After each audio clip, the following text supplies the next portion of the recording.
The galactic Concord had ruled the stars for 12,000 years, and in all that time no species had ever dared to challenge its authority openly, for the Concord was not merely a government, but a force of nature that crushed all who opposed it. Ambassador Elena Vasquez stood at the entrance of the Grand Assembly Chamber on the orbital station called Ethon Prime, and she took a deep breath before stepping inside, knowing that today would determine humanity's future among the stars. The chamber was massive beyond human imagination, a dome of crystal and light that stretched for kilometers in every direction, filled with representatives from over 4,000 space-faring species, each one older and more advanced than humanity, each one looking down at the young species from Earth with barely concealed contempt. Elena walked to the small platform, designated for provisional members, platform positioned lower than all the others, designed specifically to remind newcomers of their inferior status, and she held her head high despite the insult. Humanity had been a provisional member of the Concord for 37 years. Now, always promised full membership, always told to wait just a little longer, always treated like children who needed supervision and guidance. Today, Elena had come to request something simple, something that should have been routine: terraforming rights for Mars, humanity's closest neighbor, dead world that no other species wanted or needed. She had been assured by her contacts that this would be a formality, a quick vote and nothing more. So when High Arbiter Z. Thorin of the Villari hegemony rose from his elevated throne and called for silence, Elena felt the first cold touch of fear in her stomach. Z. Thorin was ancient even by galactic standards, his scaled body wrapped in robes of office that sparkled with embedded gemstones from 100 conquered worlds, and when he spoke, his voice carried the weight of millennia. Before we address the human request, he announced, his translator rendering his words in perfect English, the hegemony has evidence that must be presented to this assembly, evidence of human treachery and aggression. Elena's blood went cold as massive holographic displays flickered to life throughout the chamber, showing footage that should have been impossible to obtain: human military exercises conducted in secret, prototype weapons being tested on remote moons, diplomatic communications between Earth's leaders discussing contingency plans. All of it was classified at the highest levels, and all of it had been stolen. But worse than the theft was what Z. Thorin did with the information, twisting every image and every word into proof of human hostility, making defensive preparations look like invasion plans, making cautious discussions look like conspiracies against the conquered. As you can see, Z. Thorin declared, the humans have been preparing for war while pretending to seek peace, and we must ask ourselves, can such a species ever be trusted? Elena activated her microphone to respond, to explain, to defend her people, but no sound came from her platform, and when she looked at the control panel, she saw that her speaking privileges had been revoked. She tried to signal the assembly moderators, but they ignored her completely, and around the chamber, species that she had thought were friendly began to rise and speak against humanity. The Rathani ambassador, whose people had traded with Earth for 20 years, called humans violent primitives barely evolved from their animal ancestors. The Alorian Choir, a collective consciousness that had exchanged art and Music with Human Cultures declared that humanity was genetically unstable and prone to irrational aggression. Cathar Dominion, whose merchants had grown rich from human commerce, compared human lifespans to mayflies pretending at civilization too short-lived to understand consequence or responsibility.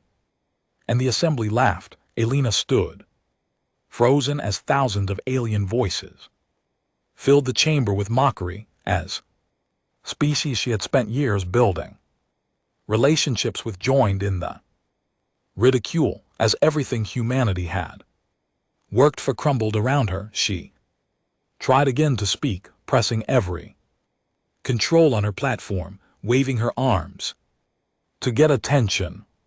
But the conquered had decided that humanity would not be allowed to defend itself today. When Elena refused to stop trying, armed peacekeepers in gleaming armor approached her platform and escorted her to the edge of the chamber for her own protection, their weapons not quite pointed at her but close enough to make the threat clear. From the margins of the room, Elena watched as Z. Thorin proposed motion 7751, the indefinite suspension of humanity's voting rights, the placement of behavioral monitors on Earth itself, and the establishment of guidance councils to oversee all human activities in space. The vote was 3,847 in favor and 12 against, and Elena memorized the names of those 12 species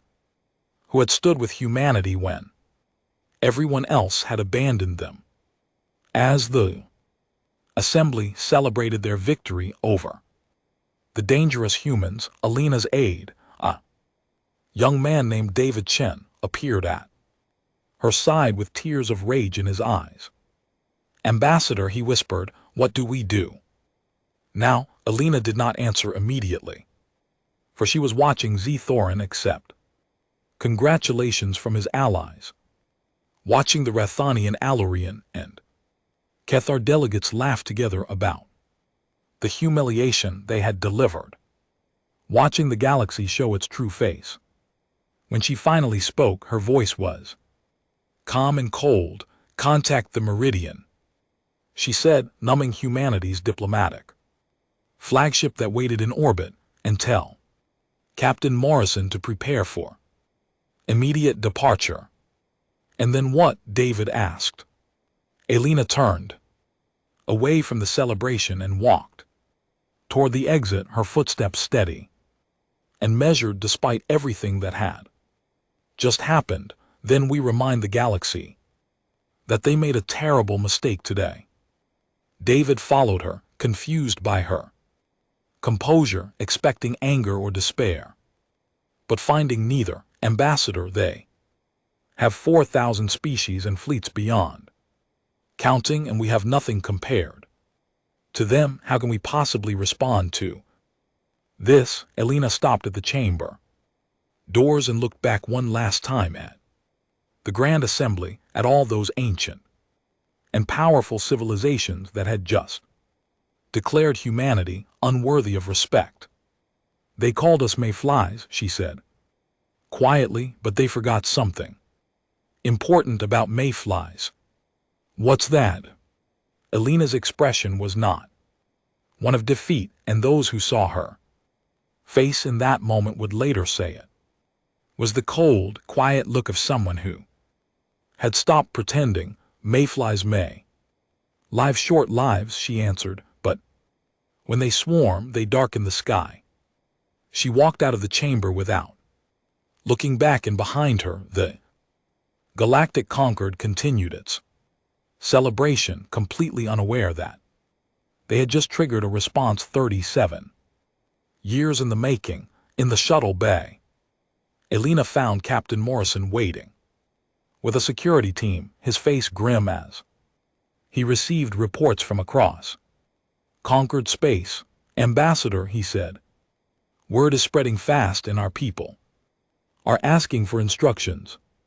Elena boarded the shuttle and took her seat, her hands folded in her lap like a woman at peace despite the chaos around her. Tell them to begin the silence, she ordered, and contact Earth immediately. We need to speak with the United Council. Morrison's eyes widened as he recognized the protocol she was invoking, a protocol he had hoped would never be necessary, a protocol that meant humanity was done playing by the conquered rules. Are you certain? He asked. Elena thought about the laughter in the chamber, about the microphone that had been cut, about 37 years of humiliation and condescension and broken promises.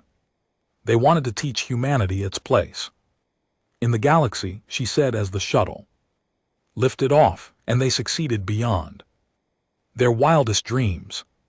We now know exactly where we stand, and more importantly, we know exactly what we have to do. The shuttle rose through the station's atmospheric shields and into the cold void of space where the HSS Meridian waited like a sword ready to be drawn. Behind them, the lights of Ethon Prime glittered with celebration and triumph. By dawn, those lights would flicker with fear instead. For 6 hours after the vote, humanity went completely silent, and across the galaxy, every human vessel powered down its communication systems and refused to answer any hails. Ambassador Vasquez's shuttle docked with the HSS Meridian, and the moment she stepped aboard, the flagship cut all contact with the outside universe, becoming a ghost ship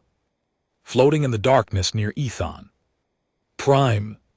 On the station below, conquered officials noticed the sudden quiet and laughed about it in their private chambers, calling it a tantrum, saying the primitives needed time to process their defeat, joking that humans were emotional creatures who could not handle disappointment with dignity.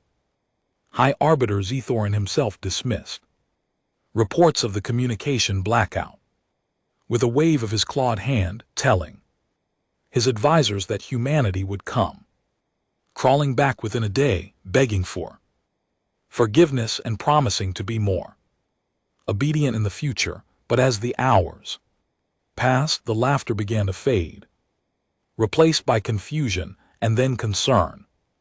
The first problems appeared on Velari Prime itself, the home world of the hegemony, where power grids that had functioned perfectly for centuries suddenly developed strange fluctuations that engineers could not explain.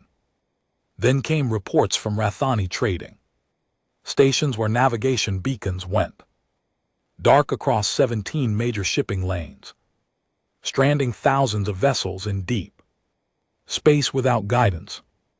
The Aluri Inquirer found their communication networks filling with static and interference, their collective thoughts fragmenting as the technology that bound them together began to fail in ways that seemed almost deliberate.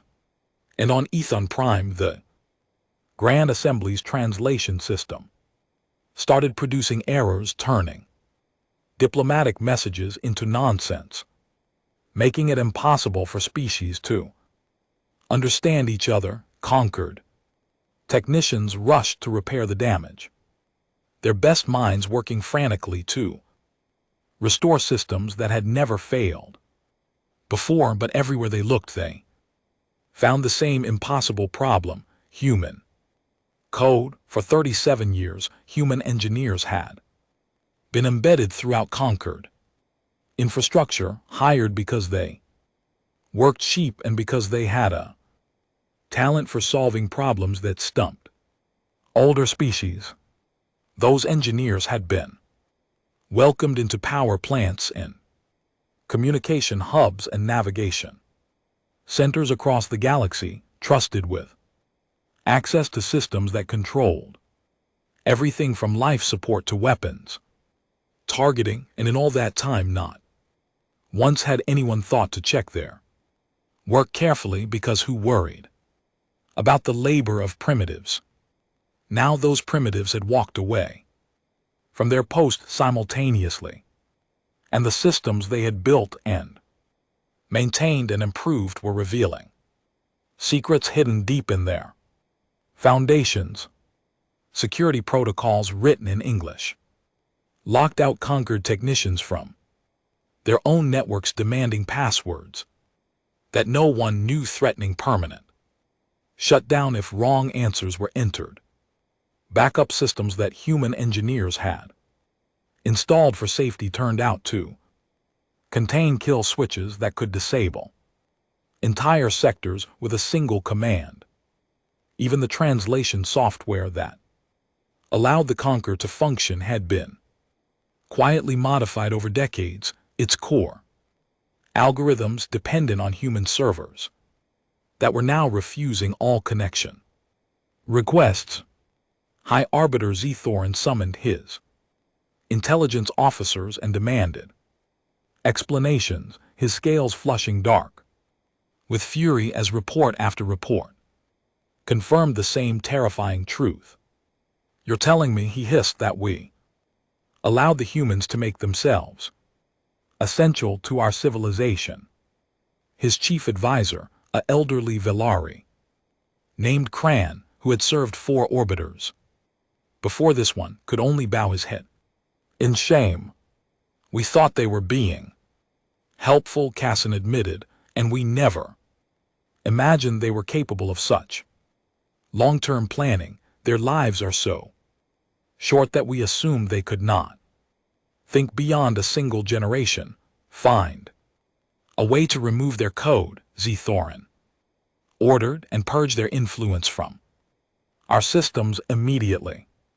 Hesitated before delivering the worst news of all. "My lord, our analysts have examined the human modifications, and they estimate that removing them completely would require rebuilding our entire technological infrastructure from the ground up. It would take centuries and cost more resources than the hegemony possesses." Z. Thorin sat in stunned silence as the implications sank in, realizing that humanity had been waging a quiet war for decades while the conquered was too arrogant to notice. And then his communication panel flickered to life with an urgent message from Ethon Prime.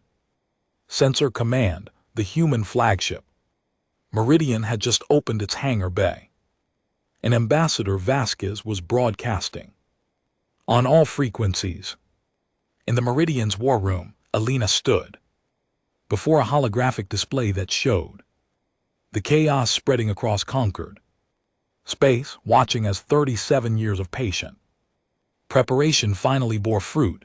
Captain Morrison stood beside her, his expression caught between pride and disbelief at what humanity had achieved.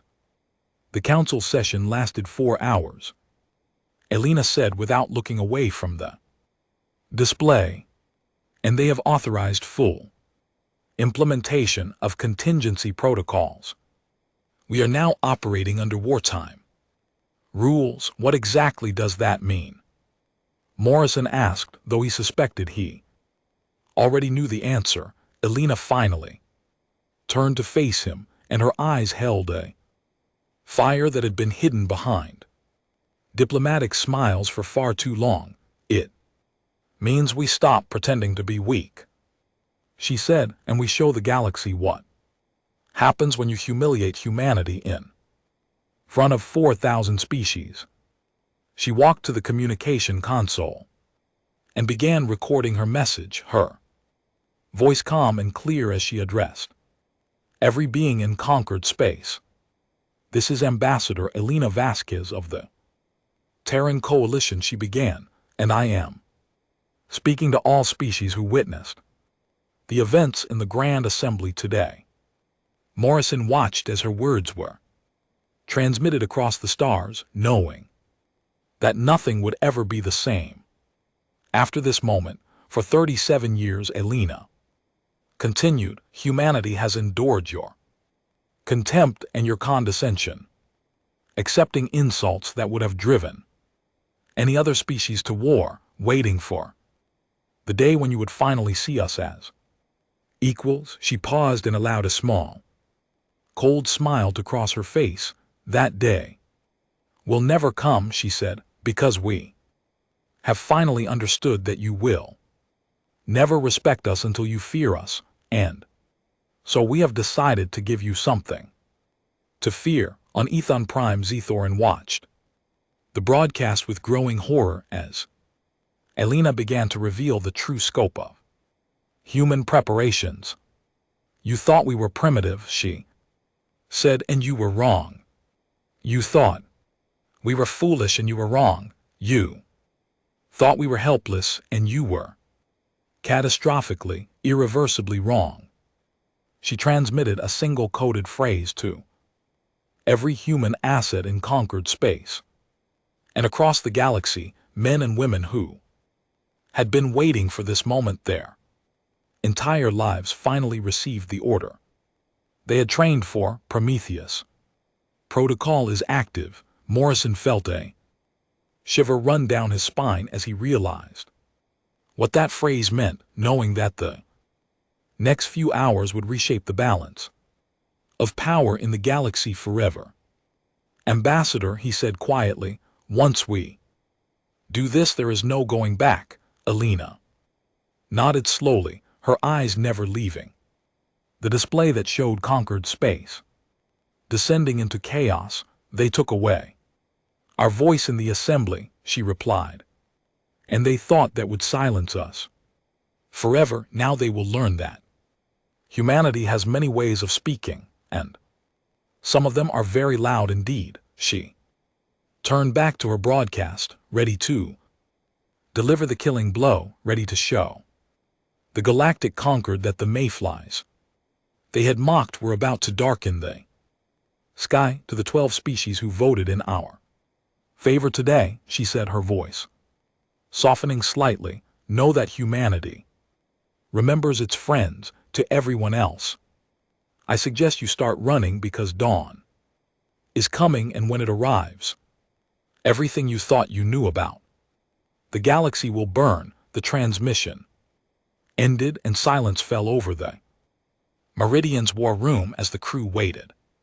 for what came next. In the distance, the lights of Ethon Prime flickered uncertainly, and somewhere in the darkness between stars, human fleets that had been hidden for decades began to move. 8 hours had passed since the humiliation in the Grand Assembly, and across the galaxy, billions of beings watched their screens with growing unease as Ambassador Vasquez prepared to address the conquered once more.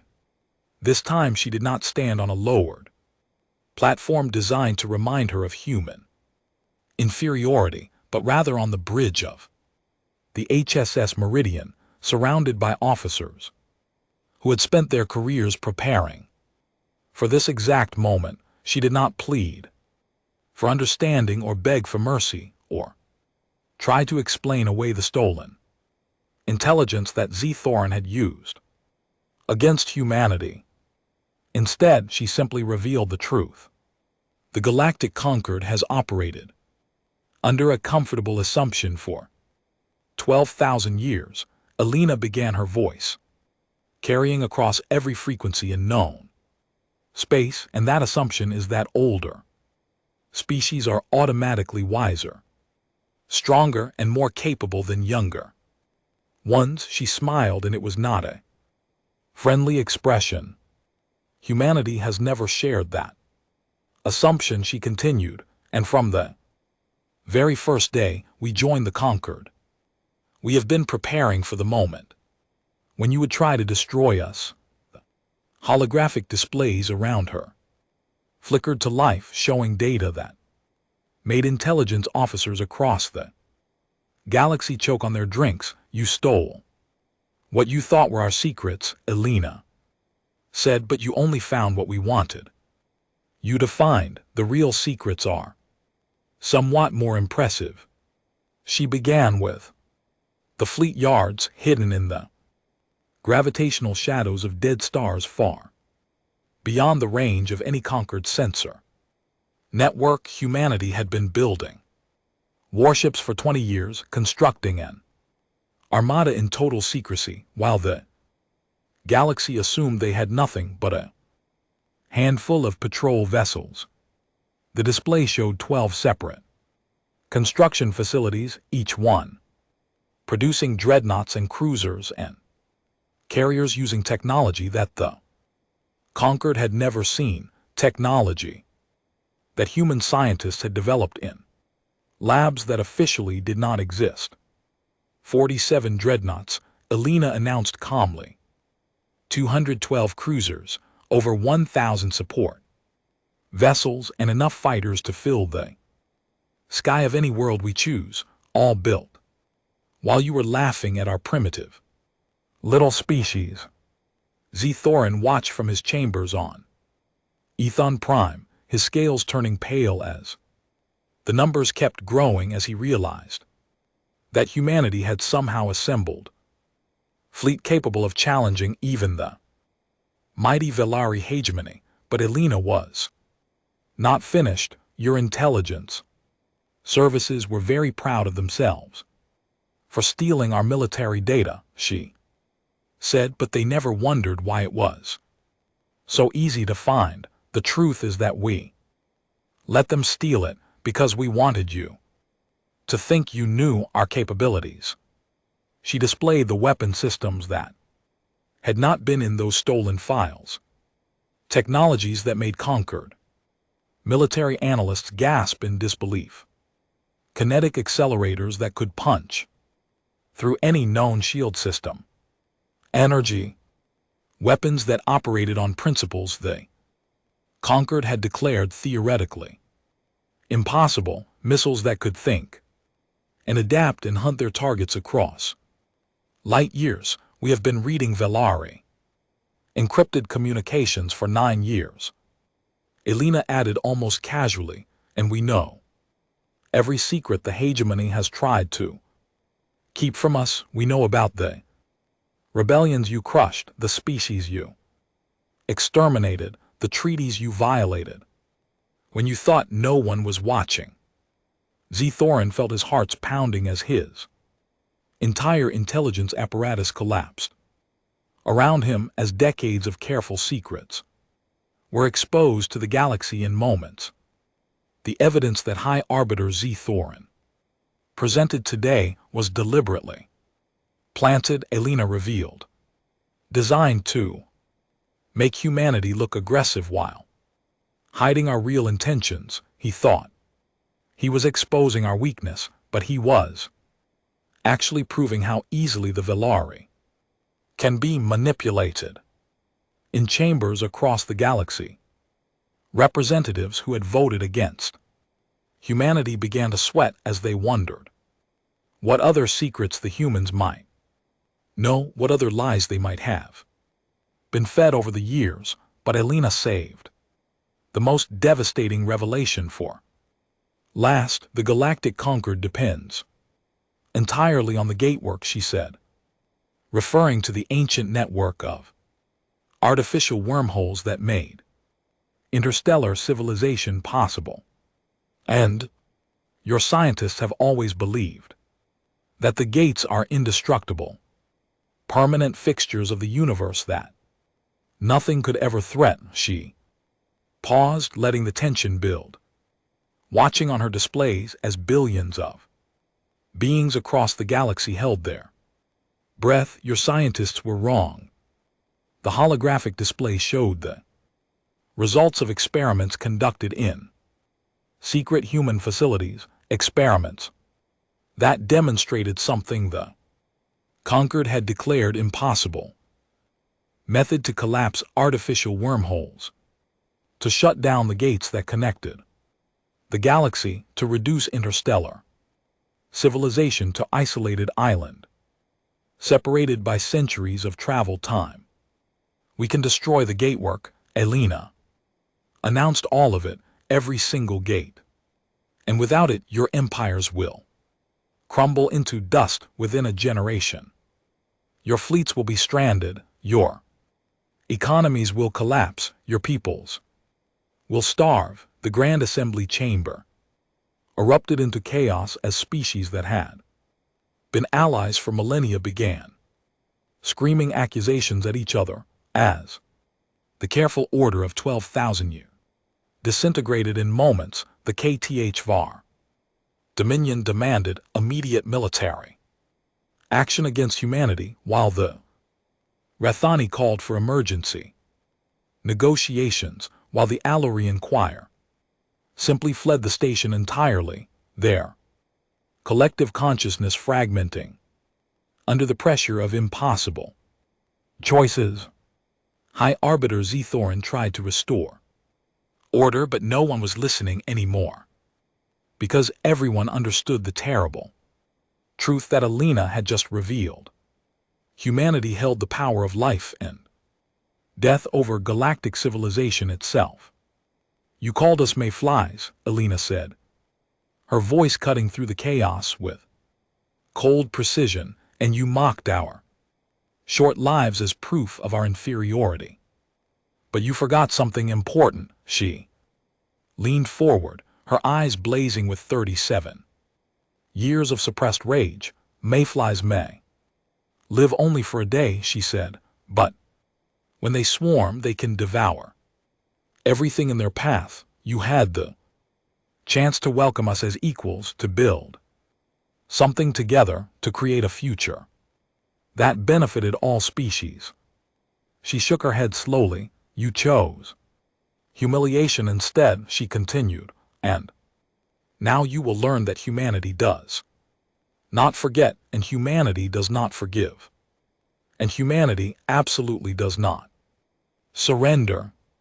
On Ethan Prime, Thorin finally found his voice and activated his personal communication channel, trying desperately to reach the human ambassador. "Vasquez," he said, his earlier arrogance completely gone, "surely we can discuss this like civilized beings. There must be some accommodation we can reach, some way to resolve this without destroying everything we have built." Alina looked at the communication request for a long moment before accepting it. "High Arbiter," she replied, "6 hours ago you cut my microphone when I tried to speak in the assembly. You denied me the basic dignity of a response, while your allies mocked my species as animals." "A regrettable decision," Thorin admitted quickly, "made in the heat of the moment, and one I am willing to apologize for publicly if that would help." Alina laughed, and it was not a pleasant sound. "You still do not understand," she said, "and perhaps you never will. This was never about an apology, and it was never about accommodation." She gestured to her officers, who began transmitting coordinates to human vessels across the galaxy. "This is about teaching the conquered a lesson it should have learned 12,000 years ago," Alina said, "a lesson about respect and consequences, and the danger of underestimating beings you consider beneath you." She terminated the communication and turned to Captain Morrison. "Signal the fleet," she ordered, "and Admiral Anquo that we are ready to begin. It is time for the galaxy to meet the real humanity."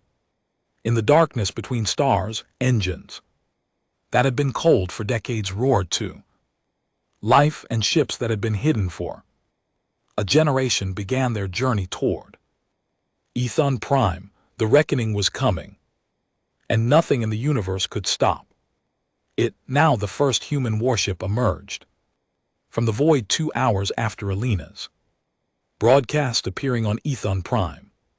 Sensors like a ghost materializing from darkness, and within minutes it was joined by another and another and another. They did not come through the gatework like civilized species were supposed to travel, but instead arrived through conventional faster than light drives emerging from a direction that conquered astronomers had dismissed as empty space for thousands of years. Fleet Admiral James Anquo stood on the bridge of the TCS Prometheus, watching through the viewport as his fleet assembled around the seat of galactic power, and he allowed himself a small moment of satisfaction at the sight. 47 dreadnoughts arranged themselves in perfect formation, each one bristling with weapons that had never been tested in actual combat until now, their hulls painted black to match the void from which they had emerged. 200 cruisers spread out in supporting positions, their crews running final checks on systems that had been built specifically to counter conquered technology, while over 1,000 smaller vessels filled the gaps between them like a swarm of angry hornets. For the first time in 12,000 years, the galactic conquered faced an enemy that could challenge its supremacy. Admiral Anquo activated his communication system and broadcast a simple message to everyone within range of Ethon Prime. "This is Fleet Admiral James Anquo of the Terran Coalition Navy," he announced, his voice calm and professional despite the magnitude of the moment, "and I am speaking to all vessels and personnel currently present at this station on Ethon Prime. Billions of beings from thousands of species watch their displays with terror as the human fleet continued to grow, as ships kept emerging from directions that should have been impossible, as the reality of their situation became undeniable. Any individual or vessel that wishes to depart this area peacefully has exactly 1 standard hour to do so," Akona continued, "and I strongly encourage you to take this opportunity, because when that hour expires, we will no longer be accepting departures." He paused to let his words sink in. "This is not a negotiation," he added. "There will be no second warning." Panic erupted across the station as species scrambled to reach their ships, as diplomats and merchants and tourists fought for places on evacuation shuttles, as the orderly civilization of the conquered dissolved into chaos and fear. The Velari hegemony attempted to respond, scrambling their famous battle fleet to defend the station, but they immediately encountered the problems that human engineers had been building into their systems for decades. Communication networks that should have coordinated their movements instead produced contradictory orders, sending ships in wrong directions and creating confusion that spread faster than any commander could correct, targeting computers that should have locked onto human vessels instead reported errors and malfunctions, their accuracy degraded by subtle modifications that had accumulated over 15 years of routine maintenance by human technicians. Even their engines betrayed them, running at reduced efficiency because of optimization algorithms that human programmers had quietly altered to favor fuel economy over speed. High Arbiter Z. Thorin watched from his command center as his mighty fleet stumbled and faltered, as the pride of the Velari hegemony proved helpless against an enemy that had been sabotaging them from within for a generation. "How is this possible?" he demanded of his admirals. "We have the largest military force in the galaxy, and you are telling me we cannot even coordinate a basic defensive formation." His senior admiral, a veteran of 100 campaigns, could only shake his head in despair. "The humans are everywhere," he reported, And there, code is in everything. Every system we try to use has been compromised, and we cannot fix it fast enough to matter. Zethar slammed his fist against his throne in fury, but there was nothing he could do except watch a species that had been loyal to the hegemony for millennia began abandoning their positions and fleeing for the gatework. The HFY Dominion tried to mount their own response, sending their warships to challenge the human fleet, but they discovered that their weapons could not hit targets accurately enough to matter, their shots going wide by margins that should have been impossible for their advanced technology. When their admirals investigated, they found the same corrupted code that plagued the Velari, the same subtle sabotage that turned their mighty vessels into expensive targets. One by one, conquered species began reaching out to Admiral Aenquo directly, trying to negotiate separate arrangements, offering tributes and alliances and anything else they thought humans might want. Aenquo directed them all to Ambassador Vasquez, who had established herself in a command center aboard the Meridian and was conducting the most important diplomatic negotiations in galactic history. She received representatives from a dozen species in the first hour alone, listening to their offers and excuses, and desperate pleas with the same cold expression she had worn when walking out of the Grand Assembly. You had 37 years to treat humanity with basic respect, she told each delegation, and you chose to laugh at us instead. Why should we believe that anything has changed? Most delegations had no good answer for that question, and Elena dismissed them with instructions to contact her again when they had something meaningful to offer. But 12 delegations were different, representatives from the 12 species that had voted in humanity's favor during the assembly, the small and overlooked peoples who had stood with Earth when everyone else had turned against them. To these delegations, Elena offered something unprecedented: full partnership in a new coalition, one that would replace the corrupt and arrogant, conquered with something better, something built on mutual respect rather than ancient hierarchies.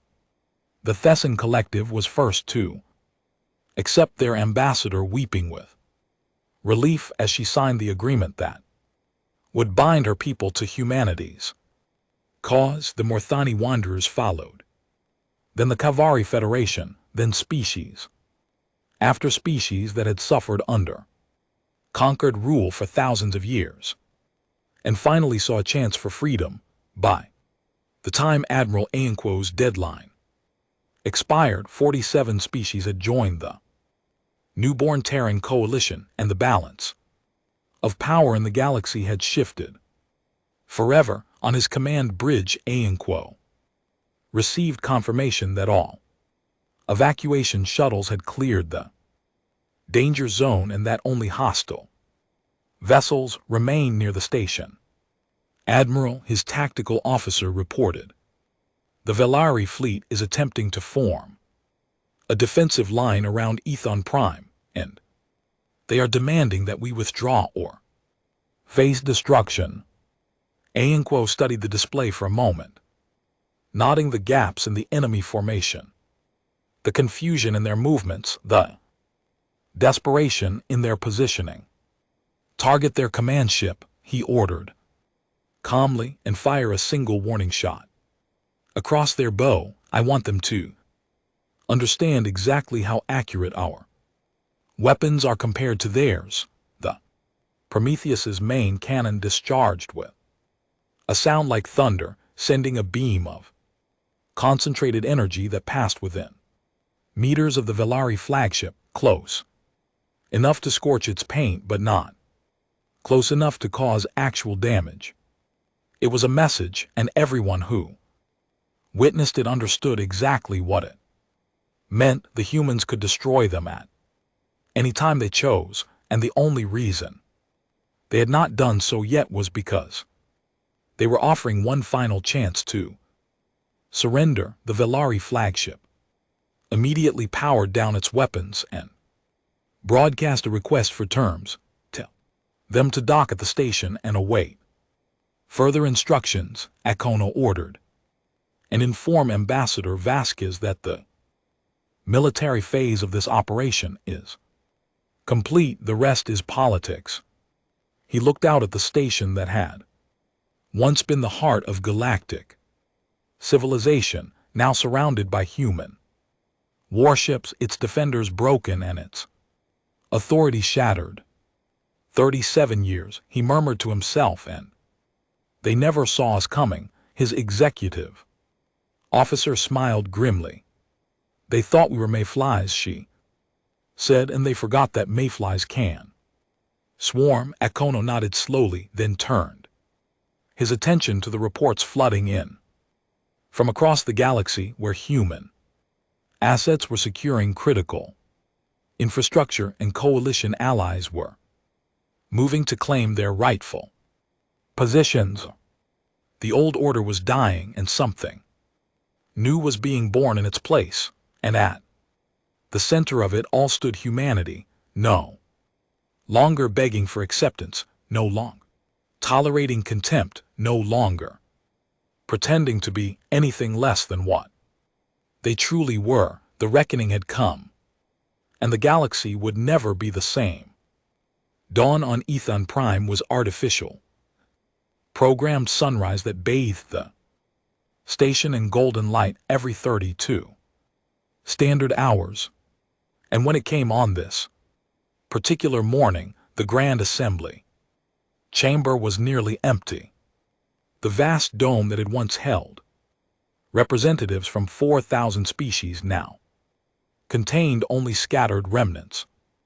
Delegates too proud to flee, officials too slow to escape, and leaders too broken to do anything but wait for the end. High Arbiter Zethorin sat on his elevated throne at the center of the chamber, his ceremonial robes disheveled and his ancient scales dull with exhaustion, watching the entrance with eyes that had seen his entire world collapse in less than a single day. He had ruled the Velari hegemony for 3 centuries and had never once doubted that his species would dominate the galaxy forever, and now he sat alone in a chamber that had become a tomb for everything he had believed in.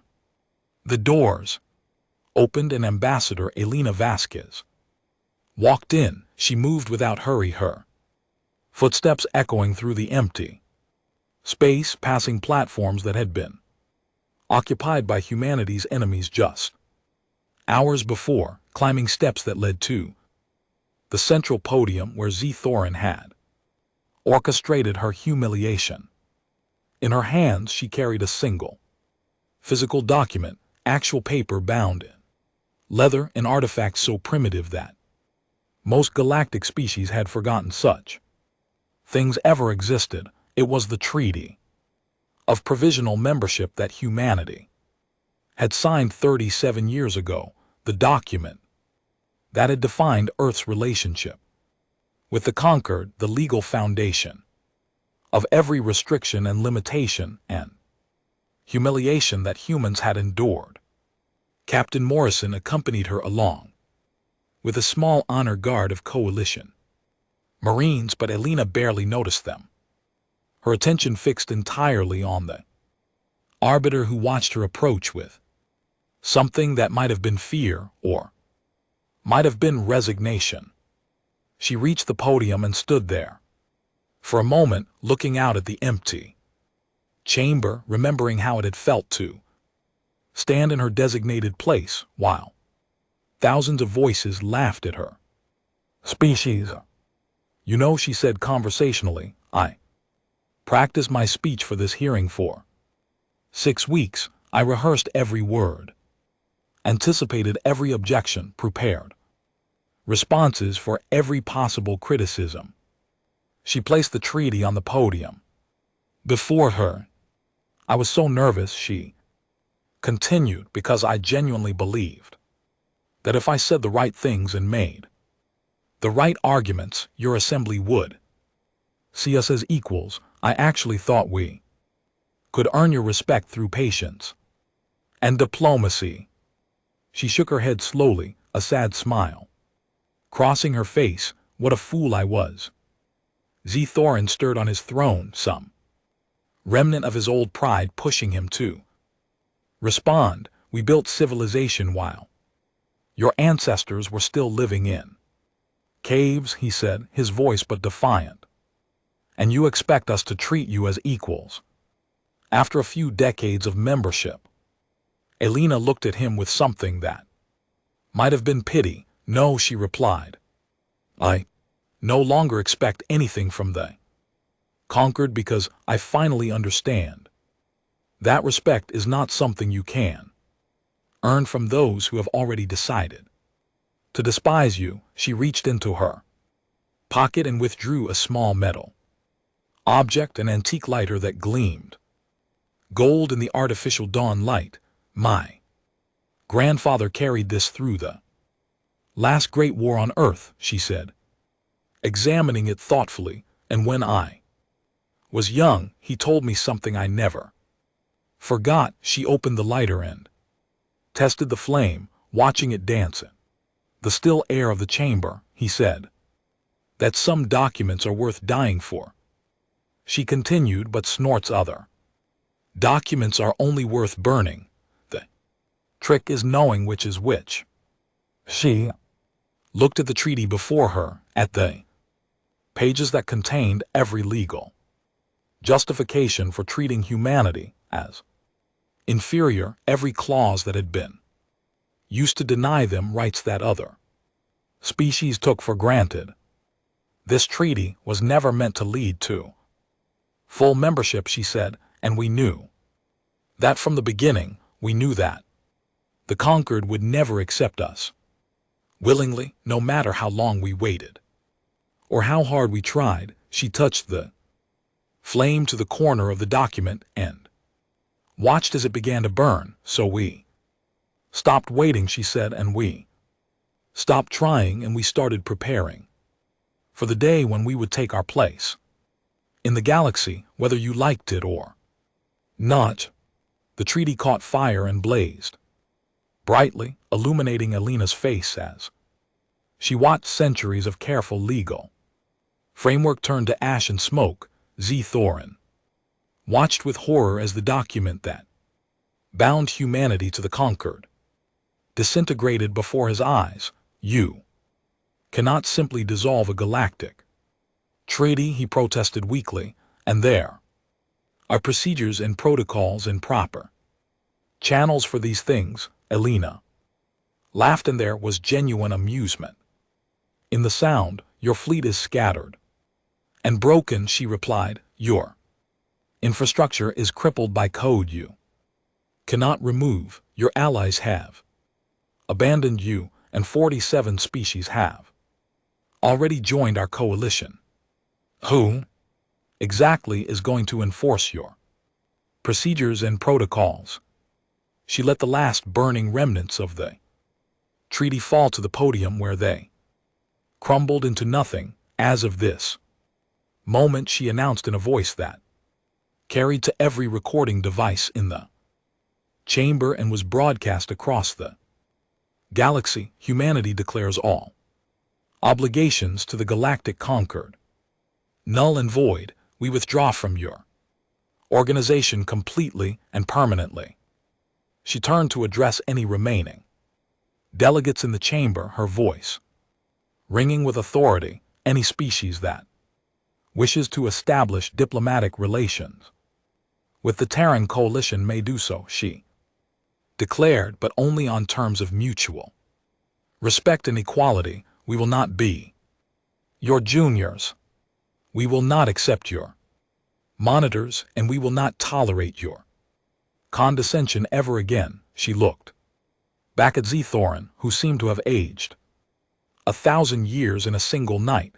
The gatework will remain operational, she said, for now, but humanity reserves the right to close any gate at any time for any reason, and if you test our patience again, we will not hesitate to use that power. She paused, letting her words sink in. You have 12 standard months to remove all behavioral monitors and military assets from human space, she added, and if you have not completed this withdrawal by then, we will remove them ourselves in ways you will find extremely unpleasant.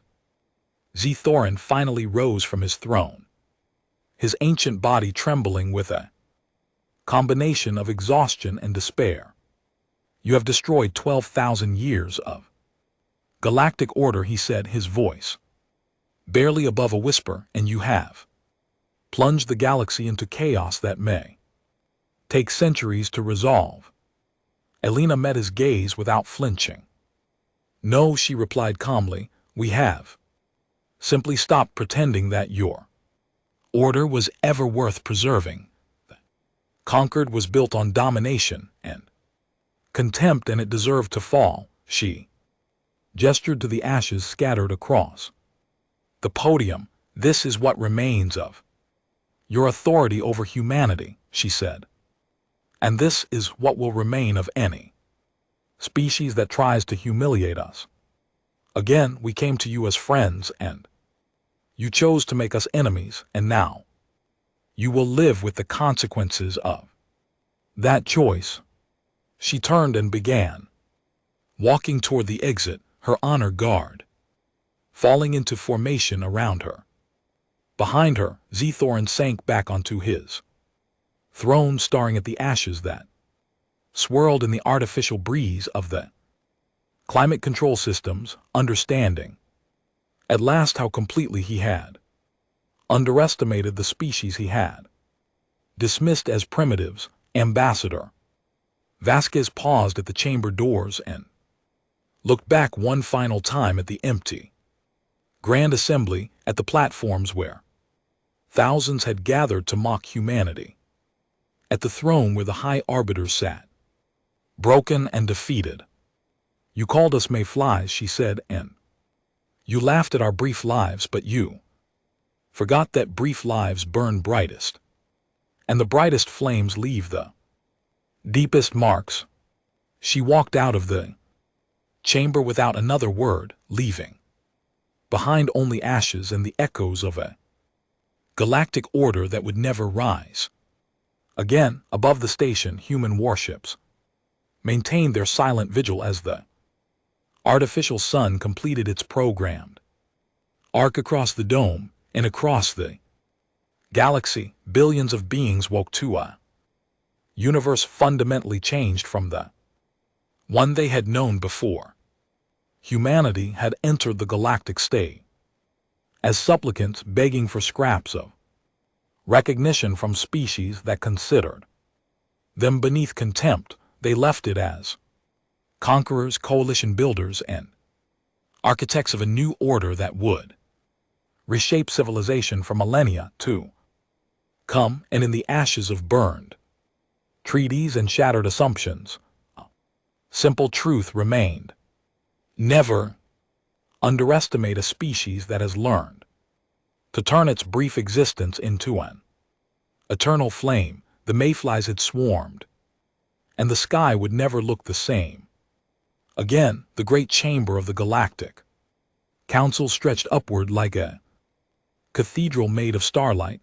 12 massive seats formed a circle at its center, each one carved from materials found only on the home worlds of the elder species. The Valkyrie sat upon thrones of living crystal. The Thessians rested on platforms of compressed gas that shimmered like captured nebula. The Drow occupied seats of black iron that hummed with ancient power. In a small corner of the chamber, far from the light, sat the human delegation. Their chairs were simple metal. Their section had no decoration. After 300 years among the stars, humanity still sat at the children's table. Ambassador Elena Vasquez had grown used to this. She was 63 years old, and she had spent 40 of those years serving the council in one role or another. She had learned to keep her face calm. She had learned to smile when she wanted to scream. Today she sat with her hands folded in her lap and watched the Veluri High Speaker rise to address the assembly. We gather today for the Centennial Review, the High Speaker announced. His voice rang through the chamber like bells made of ice. As is tradition, we shall evaluate the provisional members and determine their status. Elena felt the eyes of the chamber turn toward her delegation. Provisional members, that was what they called humanity. 3 centuries of service, and they were still provisional. The High Speaker activated a display that floated in the air before him. The human species. He began reading from the report. Lifespan approximately 80 to 100 years. Technological development adequate but unremarkable. Emotional stability concerning territorial holdings. One small system. At the edge of map space, he looked up from the display and stared directly at Elena. The humans remain a young species. They are prone to emotional outbursts. They lack the wisdom that comes with age. Their short lives make them impatient and reckless. Elena said nothing. She had heard these words before. Every century the same speech. Every century the same result. What the High Speaker did not mention was everything else. Don, he did not mention that human crew staffed 94% of the emergency response fleet when disasters struck, when planets burned, when stars threatened to explode. It was humans who flew into danger. The elder races considered such work beneath them. He did not mention that humans maintained the Galactic Communication Network. The relay stations were ancient technology, built by species long dead. No one understood them anymore, except for the human engineers who had spent generations learning their secrets. He did not mention that humans served as mediators between species who hated each other. The Thesians and the Draver had fought 17 wars before humanity arrived. In 300 years there had been none. Human diplomats sat in the middle, absorbed the anger from both sides, and somehow found peace. He did not mention the frontier outposts in dangerous space, where only humans volunteered to serve. He did not mention the medical missions to plague worlds where human doctors worked until they collapsed. He did not mention the teachers, the engineers, the scientists, the soldiers who gave their short lives to make the galaxy a little better. The High Speaker saw none of this. He saw only what humanity was not. I move that humanity remain under provisional status for another century. He declared. They are not ready for full membership. The votes came quickly. 11 voices spoke in favor. Only the Rokuri ambassador, a tall being with silver scales and sad eyes, voted against D. Elena watched the result appear on the display. She had expected this. She had always expected this. But something inside her, something she had protected for 40 years, finally broke. She did not cry. She did not shout. She simply stood, bowed to the assembly with perfect grace, and excused her delegation. Doubted the Rukari ambassador, whose name was Kev Vorin, watched her leave. He had known Elena for 30 years. He had seen her fight for her people with passion and dignity. He had never seen her surrender. This was not surrender. He realized this was something else, something that made his scales turn cold. That night Elena Vasquez sat alone in her quarters.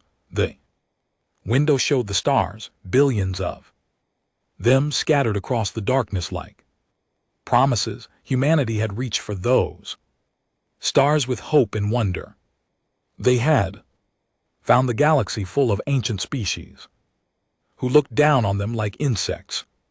For 300 years, humans had worked harder than anyone. They had taken the jobs no one wanted. They had solved the problems no one else would touch. They had given their lives, their talents, their love to a galaxy that gave them nothing in return, not even respect, not even thanks. Elena opened her communication device and typed a short message. She addressed it to Earth, to a quiet office in Geneva, where a committee had waited for this moment for a very long time.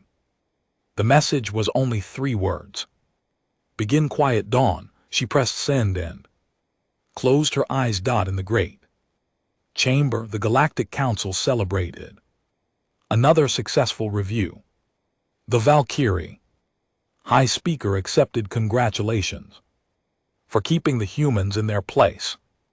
The elder races laughed and drank and spoke of their ancient glory. None of them noticed the human ships beginning to move. None of them saw the quiet messages passing between human colonies across the galaxy. None of them felt the change in the air. Ambassador Keverin stood at his window, watching the human embassy across the plaza. The lights inside were still on. People were moving, packing, preparing. He counted the cargo containers being loaded onto transports.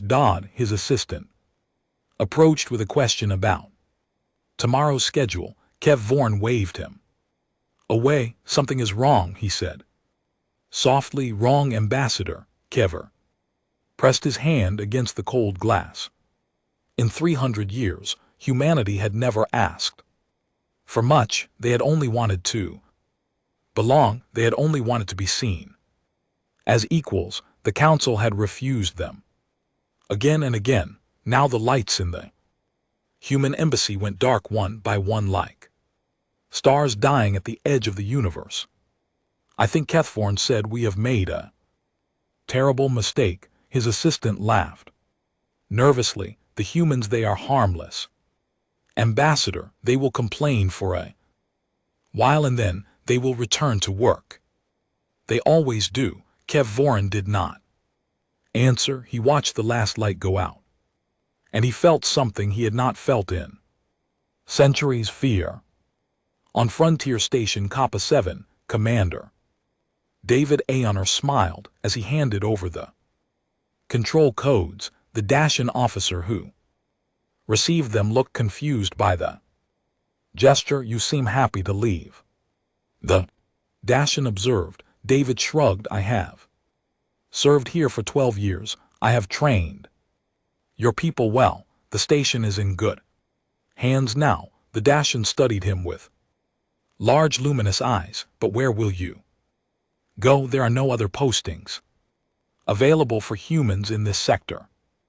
Home, David said simply. I am going home. He did not explain further. He shook hands with his replacement, gathered his small bag of personal items and walked to the transport. Waiting at the dock, 17 other humans joined him there, the entire human crew of Kappa 7 leaving on the same day. The Dacian officer watched them go. Something about it seemed strange, but she could not say what. Humans came and went all the time. This was normal. Except it was happening everywhere. Across the galaxy, humans were leaving their posts. They did it quietly, professionally, without complaint. They trained their replacements. They finished their projects. They said polite goodbyes and boarded ships, heading toward human space. Dr. Yuki Tanaka was one of the most famous scientists in the galaxy. Her work on crop genetics had saved 3 species from famine. Her laboratory on the Vivelter home world employed 200 researchers from a dozen worlds. On a quiet morning, she called her staff together and announced her retirement. I'm old, she told them, though at 58 she was younger than most of her alien colleagues. I wish to spend my remaining years on Earth with my family. Her assistant, a young Belelfari named Sauron, could not understand. But your work is not finished. The new crop strains for the Dever colonies require another 3 years of development. Yuki smiled sadly. I have left complete notes. My formulas and methods are documented. You can continue without me. She did not tell them that her formulas were her personal intellectual property.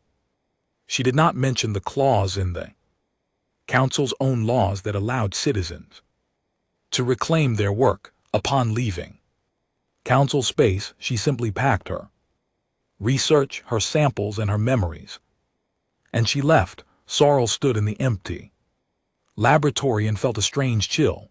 The equipment was still there, the projects were still running, but something essential had departed with Dr. Tanaka.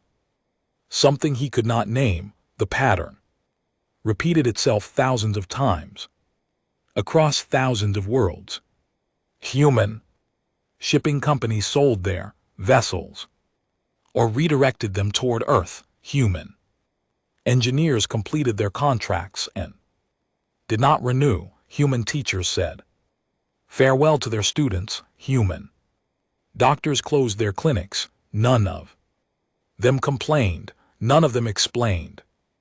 They simply left. Ambassador Keith Voren noticed first. He had been watching the human embassy since the night of the vote, and he saw the staff shrinking week by week. First the junior diplomats departed, then the advisors, then the support personnel. Soon only Ambassador Risquez remained, sitting alone in an office built for 50. He brought his concerns to the council. Something is happening with the humans, he warned. They are leaving, all of them. The Vouleri High Speaker waved a dismissive hand. They are reorganizing. Perhaps they are upset about the vote. They will calm down and return to their duties. They always do. I do not think so. Seathorn insisted. This feels different. The High Speaker laughed. Sound like breaking glass. The humans need us, Ambassador. Without access to council space, their little species would wither and die. They have nowhere else to go. Kat Varin wanted to argue, but he had no evidence, only a feeling deep in his bones, so he stayed silent and watched. 6 months passed. The human withdrawals continued. Trade ships stopped visiting council ports. Human products disappeared from markets. The specialty medicines that only human doctors knew how to make became rare, then unavailable. Small problems appeared, problems that no one connected to the humans at first. A relay station on the border of Dashan space went offline. Engineers from 3 species tried to repair it, but the technology was too old, too strange. They had no documentation. The human engineers who maintained it for 2 centuries had taken their knowledge with them. Dispute between 2 mining corporations threatened to become violent. Both sides requested neutral mediators, but the usual human diplomats were gone. A VI arbitrator was sent. Instead, he insulted both parties within the first hour. The dispute became a small war. Ambassador Vasquez appeared before the council one final time. She stood in the center of the great chamber, small and alone, surrounded by the towering seats of the elder races. "I come to deliver formal notice," she said. Her voice was calm, almost gentle. "Effective immediately, the United Earth. Government withdraws from all galactic council treaties and obligations." Silence fell across the chamber. Even the High Speaker seemed stunned. "You cannot do this," he finally said. "You are a provisional member. You do not have the authority." Article 7 of the Provisional Membership Agreement, Elena interrupted. "Any provisional member may withdraw at any time for any reason, without penalty. Your own laws, High Speaker. We helped write them." The High Speaker's face darkened. "This is foolishness. Where will you go? What will you do without council protection?" Elena smiled. It was a sad smile full of years of patience and pain. "We will manage. We always have."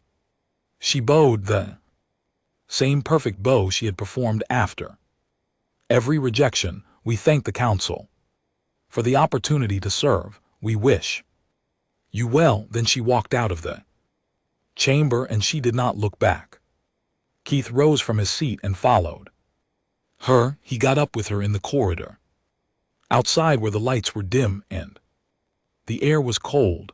"Ambassador Vasquez," he called. "Elena, please wait." She stopped but did not turn around. "Why?" he asked. "After everything, why leave now?" Elena turned slowly. Her eyes were dry, her expression peaceful. "You were the only one who ever voted for us, Keth.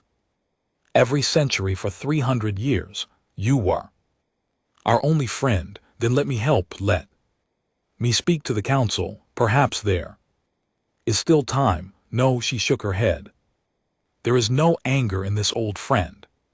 We are not punishing anyone. We simply tired." She reached out and took his hand, a human gesture that surprised him. 300 years, she said softly. 300 years of giving everything we had, and in return, we asked only to be treated with dignity, only to be seen as equals. She released his hand and stepped back.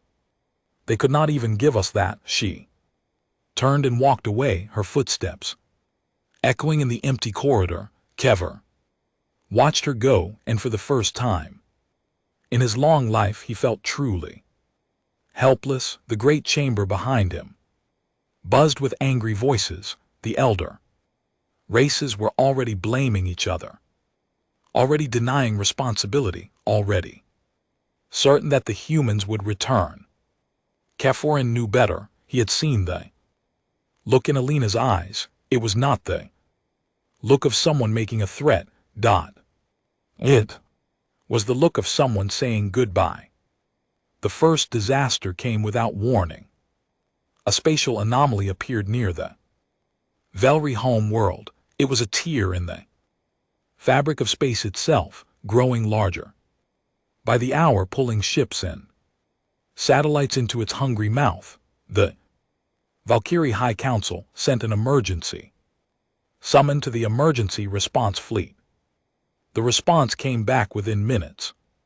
The fleet could not deploy. Admiral Desara of the Valkyrie Navy read the report 3 times before she believed it. The emergency response fleet had been humanity's responsibility for 200 years. Humans had built it, crewed it, and commanded it. When they left, they took 94% of the personnel with them. The remaining crews were not trained for rapid deployment. That doctrine, the ability to launch within hours instead of days, had been a human invention.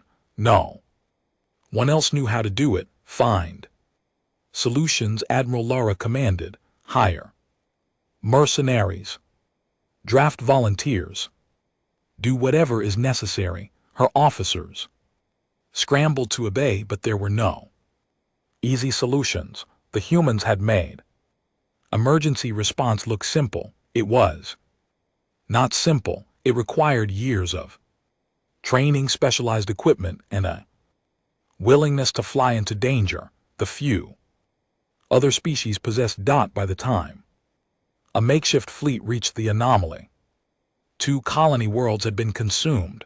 30 million Veluri died in the darkness. Between stars, the high speaker address the survivors with words of comfort and promises of revenge against the anomaly. He did not mention the humans. He did not acknowledge that if the fleet had launched on time, those worlds might have been saved, but the people knew. They whispered in the streets, in the markets, in the temples. Where were they? Humans, why did they leave? What did we do wrong? The high speaker had no answers. Doubt. The problems multiplied faster than anyone could track. Galactic communication network, the ancient web of relay stations that connected every world, began to fail. 1 station went dark, then snorts 5. Then 50 engineers from every species tried to repair them, but the technology was a mystery. For 2 centuries, human technicians had maintained these stations. They had learned the old machines through trial and error, passing knowledge from generation to generation. They had kept the network alive through skill and dedication done. Now that knowledge was gone, carried back to Earth in the minds of retired engineers who would never return, worlds fell silent. Trade routes became dangerous without real-time communication. Ships vanished in the void, unable to call for help. On the Dacian home world, food supplies began to run low. The high-yield crop strains that fed their population required specific nutrients, specific care, specific conditions. Dr. Tanaka had provided all of this. Her formulas and methods have been documented, but documentation was not understanding. The new crops grew wrong. They produced half the expected yield, then a quarter, then nothing at all. Dacian leaders sent desperate messages to Earth, begging Dr. Tanaka to return. She replied with a single line: I am no longer a council citizen. I cannot help with council matters. Famine spread through the outer colonies first, then crept inward toward the home world. The Dacians, who had looked down on humans for 3 centuries, now faced starvation because one human scientist had decided to go home. The Dravar faced different problems. Their ancient enemies, the Thesian, were weak and distracted. Old hatred stirred in Dravar hearts. Young warriors spoke of finally ending the conflict, of taking what their ancestors had been denied. There were no human diplomats to calm them. There were no neutral voices to remind them of the cost of war. The peace that had lasted 300 years began to crack. Ambassador Kefir watched the galaxy unravel from his office on Nexus Prime. Every day brought new reports of failure, new crises, new disasters. Every day, more species withdrew from the council, retreating into isolation.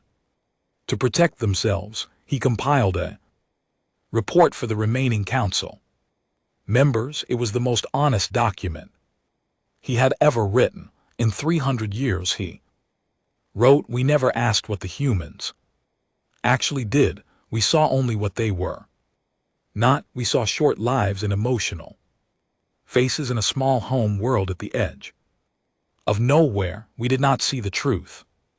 He listed everything humanity had contributed: the emergency response fleet, the communication network, the frontier outposts, the medical missions, the diplomatic services, the infrastructure maintenance, the scientific research, the teaching, the peacekeeping, pay after page of service freely given, never acknowledged. the humans did the work we considered beneath us, Keith concluded. They took the dangerous jobs.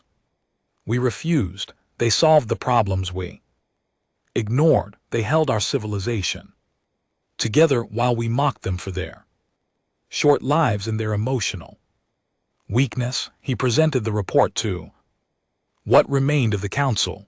The Valkyrie High Speaker read it in silence. His crystal throne seemed duller than before, as if the light itself was abandoning him. What do you propose? The High Speaker asked. We must contact the humans. We must apologize. We must offer them whatever they want to return. The High Speaker shook his head. We cannot beg. We are the elder races. We have our dignity. Dignity, Keith felt something break inside him. 30 million Velry are dead because of our dignity. The children are starving because of our dignity. The galaxy is falling apart because we were too proud to treat the humans with basic respect. He stood and faced the empty seats where delegations had once sat.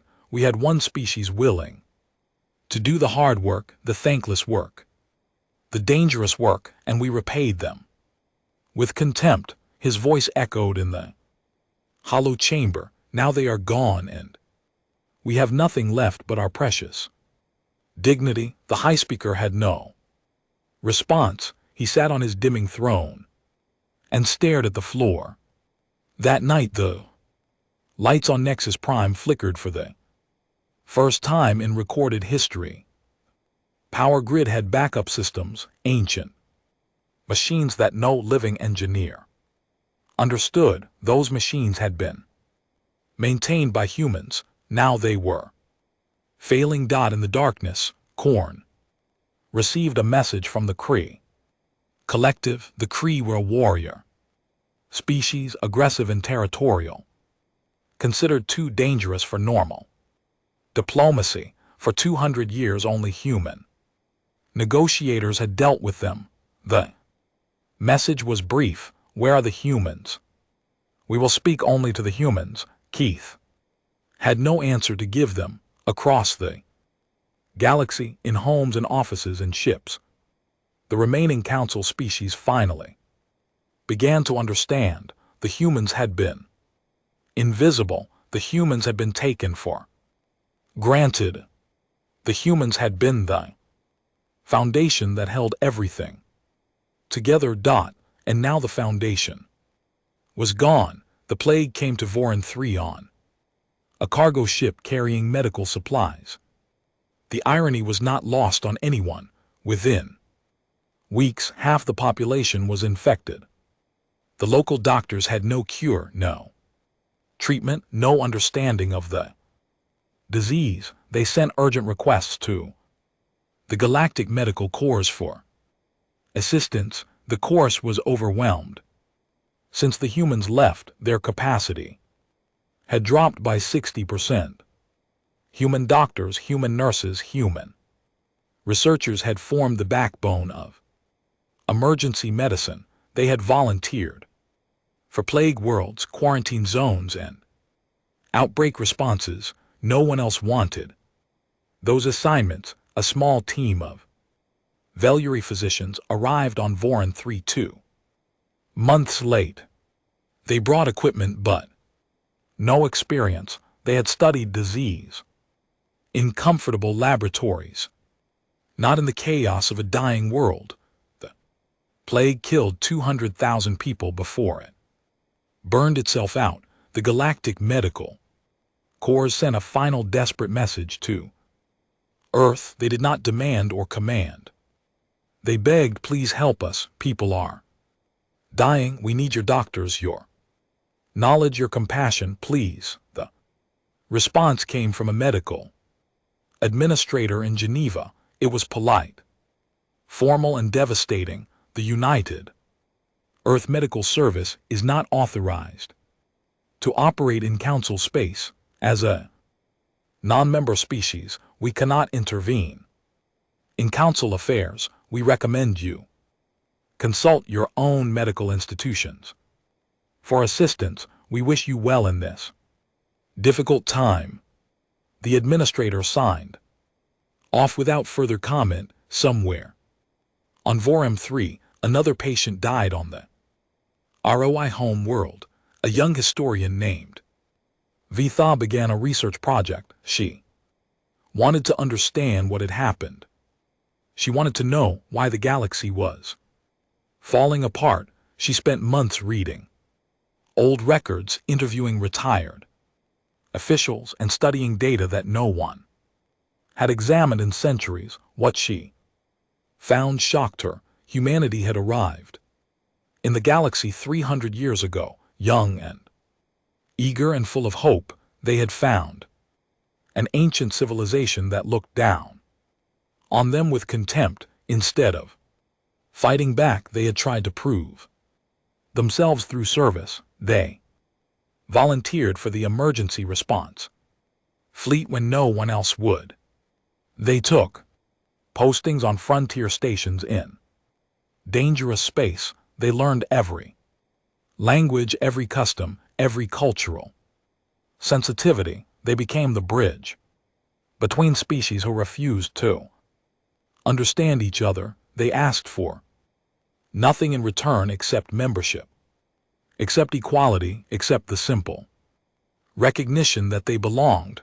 The council refused them century after century. The elder races saw only what humanity lacked. They did not see the courage, the compassion, the quiet strength that humans demonstrated every single day. Betha compiled her research into a document and published it across every remaining network. She called it The Invisible Species, 300 Years of Unacknowledged Service. The document spread like fire. Citizens of every species read it and felt shame. They had walked past humans every day without seeing them. They had accepted human help without gratitude. They had benefited from human sacrifice without acknowledgement. The High Speaker tried to suppress the document, but it was too late. The truth was out and it could not be hidden. On the border of council space, the Kree collective grew restless. For 200 years, human diplomats had maintained careful relations with the aggressive species. The humans understood the Kree. They knew their culture, their values, their complex codes of honor. The council sent a Dravar ambassador to negotiate. He was chosen for his strength and his imposing presence. The council believed the Kreth would respect power. They were wrong. Within 10 minutes of the first meeting, the ambassador had insulted the Kree war master's family lineage. He did not understand that among the Kree such insults demanded blood payment. He did not know that human diplomats spent months studying crems before ever entering a negotiation. The war arm master killed the ambassador with a single blow. War was declared before the body hit the floor. Kree raiders struck council shipping lanes within days. They attacked without warning, without mercy, without the restraint they had shown when humans mediated. The careful balance that had kept peace for generations collapsed overnight.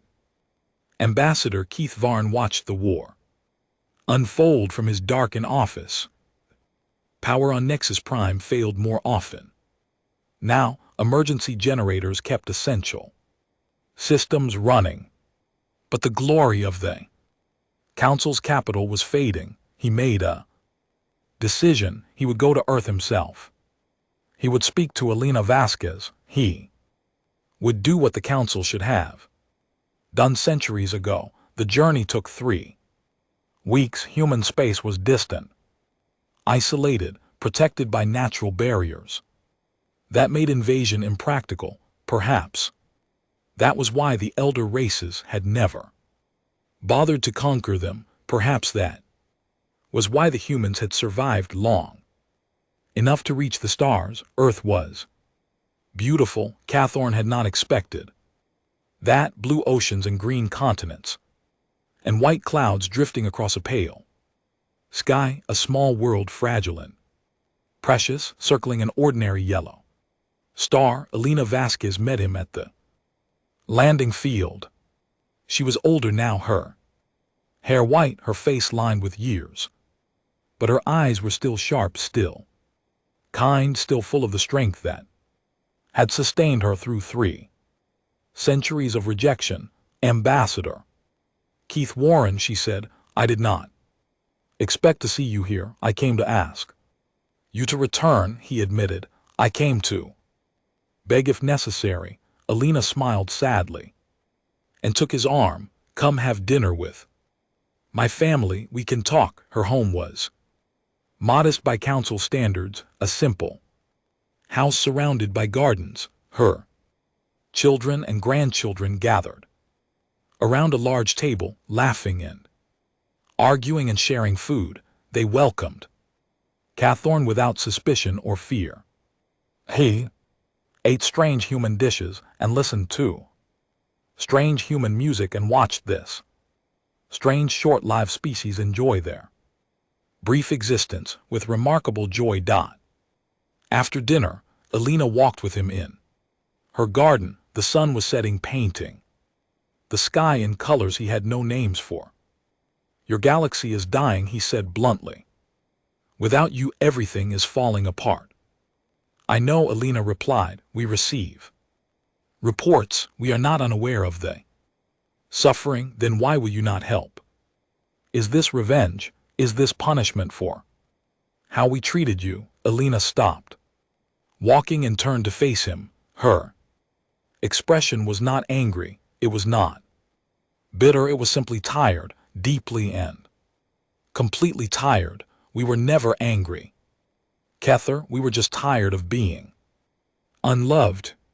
She gestured toward her house, where lights were flickering on as night approached. For 300 years we gave everything we had. We worked ourselves to exhaustion. We died on frontier stations and plague worlds and disaster zones. We sacrificed our short lives for species who lived for centuries. Her voice grew soft, and in return we were told we were not good enough. We were told we were too emotional, too short-lived, too primitive. We were provisional, always provisional, never truly belonging. Katver wanted to argue, but he had no words. Everything she said was true. We did not leave to punish you, Elena continued. We left because we could not give any more. The well was empty. The heart was broken. We needed to rest, to heal, to remember who we were before we spent 3 centuries trying to earn approval that never came.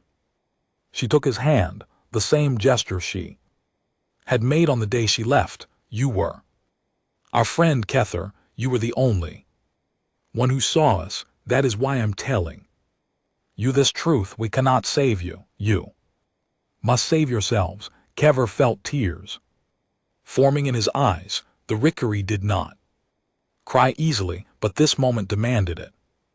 How, he asked, how do we save ourselves without you? Elena squeezed his hand and smiled. By becoming the species you should have been all along, by learning to do the work you considered beneath you, by treating each other with the kindness you never showed us. She released him and stepped back. And perhaps someday by asking us to be your partners instead of your servants. Keith Vorn returned to Nexus Prime with those words burning in his heart. The council chamber was nearly empty now. Only 3 delegations remained, but for the first time in centuries he felt something that might have been hope. The Galactic Council died on a quiet afternoon 1 year after humanity's departure. There was no ceremony, no formal declaration, no moment of drama. The remaining delegations simply stopped Coming, the great chamber on Nexus Prime fell silent, the crystal thrones grew dim, the ancient power systems finally failed completely, and no one was left to repair them. The Vuliri High Speaker retreated to his home world and was not seen again. Some said he died of shame. Others said he spent his final years studying human history, trying to understand what he had failed to see. Across the galaxy, the elder races faced a choice. They could retreat into isolation and watch their civilizations crumble. They could fight each other for the remaining resources, or they could try something new. On Ambassador Keith Vaughn chose to try something new. He traveled from world to world, speaking to leaders and citizens alike. He carried Alina's words with him. Like a sacred text, he spoke of the humans, of what they had done, of why they had left. He spoke of her humility and gratitude and the simple truth that no species could survive alone. Some refused to listen. The Dravar warlords laughed at his message of cooperation. The remaining Velite dismissed him as a traitor, but others listened. The Thesians, humbled by famine, heard his words with open hearts. The smaller species, those who had always been overlooked like the humans, saw hope in his vision. Even some Kree warriors, tired of endless conflict, began to question whether there might be another way. Slowly, painfully, a new organization began to take shape. They called it the Galactic Cooperative. Kevin wrote its founding charter himself. The first article was the most important. No voice shall be provisional, no service shall be thankless. Every species, regardless of age or power or technology, would hold equal standing. Every contribution, no matter how small, would be acknowledged. The mistakes of the council would not be repeated. The first assembly of the cooperative met on a space station at the center of what had once been council territory. It was a modest gathering. Only 20 species, far fewer than the council at its height, but the atmosphere was different. There were no towering thrones, no grand displays of wealth and power. Representatives sat at a round table, facing each other as equals. Key stood to address them. We have learned a painful lesson, he said. We have learned that civilization is not built by the powerful alone. It is built by everyone who contributes, everyone who serves, everyone who gives their time and effort and love. He paused, gathering his courage for what came next. We have also learned that we owe a great debt to the species we drove away. The humans carried us on their shoulders for 3 centuries, and we repaid them with contempt. We cannot undo what was done, but we can do better. He lifted a document for all to see. This is a formal invitation to the United Earth government. We are asking them to join the cooperative, not as servants, not as provisional members, but as full and equal partners. The assembly voted unanimously to send the invitation. Elena Vasquez received it in her garden on Earth. She was very old now, nearly 90, and her hand shook as she read the words. Her granddaughter Maya sat beside her. What will you do, grandmother? Maya asked. Thought Elena read the invitation. Again, no voice shall be provisional, no service shall be thankless. These were words the council never would have written. These were words that meant something. I do not know, she admitted. I am too old to travel. My work is done. Maya took the invitation from her grandmother's trembling hands. She was young, barely 30, with dark eyes full of fire. Perhaps your work is done, she said, but ours is just beginning. 3 months later, a single human ship appeared at the cooperative assembly. It was small, old, clearly not a vessel of war or diplomacy. It carried no flags or banners. When it docked, a group of humans emerged. They were not diplomats or politicians. They were doctors, engineers, teachers, and scientists, volunteers who had heard about the cooperative and wanted to help. They wore simple uniforms without rank or decoration. Their leader was a young woman with dark eyes full of fire. Maya Vasquez stepped forward and addressed the assembly. Her voice was calm, her words simple. We do not come to bargain. We do not come to demand. We come because we heard that things have changed. We heard that you have built something new, something better. She looked around the room at the faces watching her. Some were curious, some were ashamed, some had tears in their eyes. We just want to know one thing, Maya continued. If we give our time, our work, our lives to this cause, will you see us? Will you acknowledge us? Will you treat us as partners instead of servants? Thorne rose from his seat. His scales had turned gray with age and his movements were slow, but his voice was strong. We will, he said. We promise. Never again will any species be invisible. Never again will any service go unthanked. He gestured to an empty space at the round table. Please join us, not because we need you, though we do. Join us because you belong here. You always did. Maya looked at the seat. It was just a chair.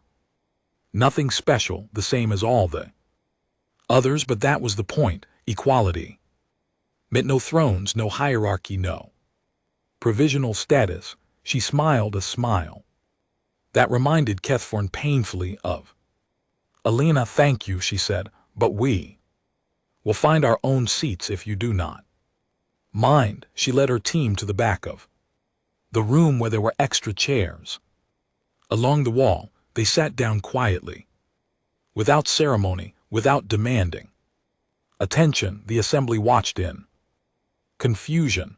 One of the Dishayan delegates spoke up. Please take a place at the table. You deserve it. After everything we did, you deserve the seat of honor. Maya shook her head. We did not come for honor. We did not come for seats at tables. We came to help. She pulled out a small data pad. Your communication network is still failing. 3 of us specialize in ancient relay technology. We can begin repairs tomorrow if you like. Another human raised her hand. The plague on Voron 3 has returned. I am a specialist in infectious diseases. I would like to volunteer. A third human spoke. The Dacian crop failures can be reversed. I studied under Dr. Tanaka.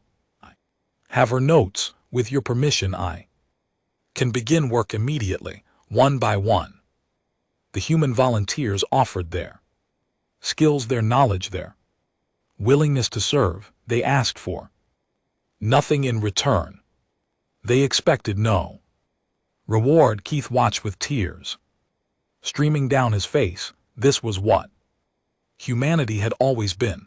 Not warriors or conquerors or seekers of glory, just people who wanted to help, who found meaning in service, who asked only to be seen. The assembly rose in silence.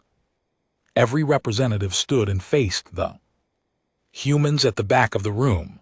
The Dacian delegate spoke again, her voice thick with emotion. We see you. We finally see you. Maya smiled and nodded. That is all we ever wanted. The work began the next day. Human engineers scattered across the galaxy to repair relay stations. Human doctors traveled to outbreak zones. Human diplomats reopened negotiations with the craft. Human teachers established schools on worlds that had none. It was not Quick, it was not easy. The damage of a year could not be undone in weeks, but slowly, carefully, the galaxy began to heal. And this time everyone noticed that Elena Vasquez died peacefully in her garden 3 years later.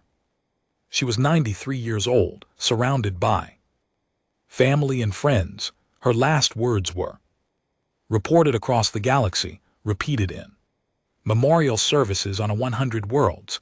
We came in peace, we served with love, we left in sorrow, and we returned in hope.